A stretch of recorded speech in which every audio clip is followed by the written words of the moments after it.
السلام علیکم قدرمن لیدونکو په دې هیله چې جوړ او روغ به وئ.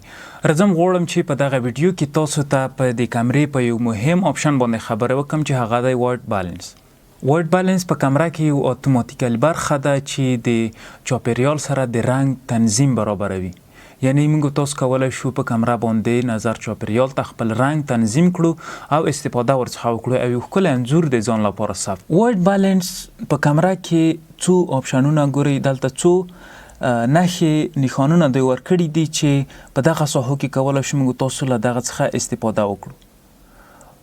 مثلا اتوماتیکل وایټ بالانس دی، ډیلایټ دی یعنی لمرین یا د رڼا ورځ ده، وریز حالت دی، سپین څراغ دی، سور څراغ دی، سیوری یا شډو ده او بل چې دی فلاش دی.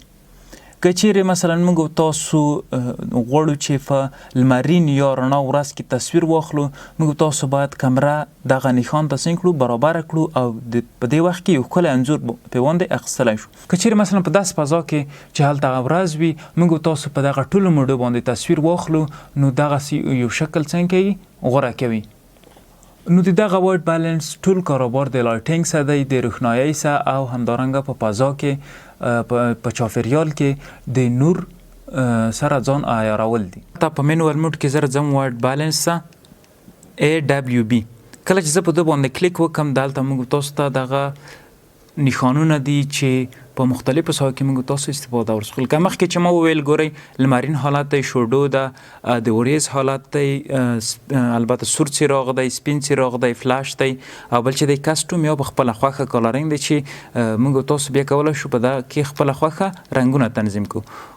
د اوټو خپله کمره څنګه کوي، په اتومات ډول هره ساحه چې وي کمره خپله ځان ورته سیټ کوي او همغه رنګ دی کمرې ته داخلیږي.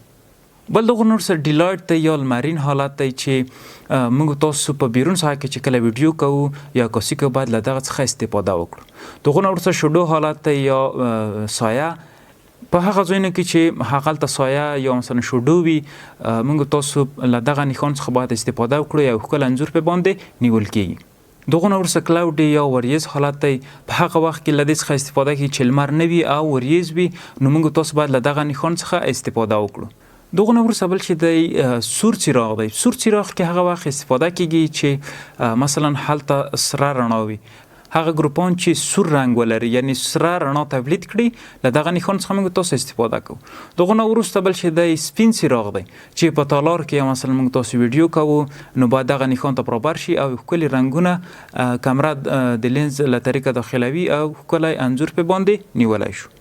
دغه نه وروسته فلاش دی. کله چې وغواړو موږ تاسو له فلاش څخه استفاده وکړو، نو فلاش دلته روښانه کېږي د کمرې، یا د کمرې د سر فلاش وي، موږ تاسو باید له دغه نښان څخه استفاده وکړو او یو ښکلی انځور پرې باندې نیولی شو.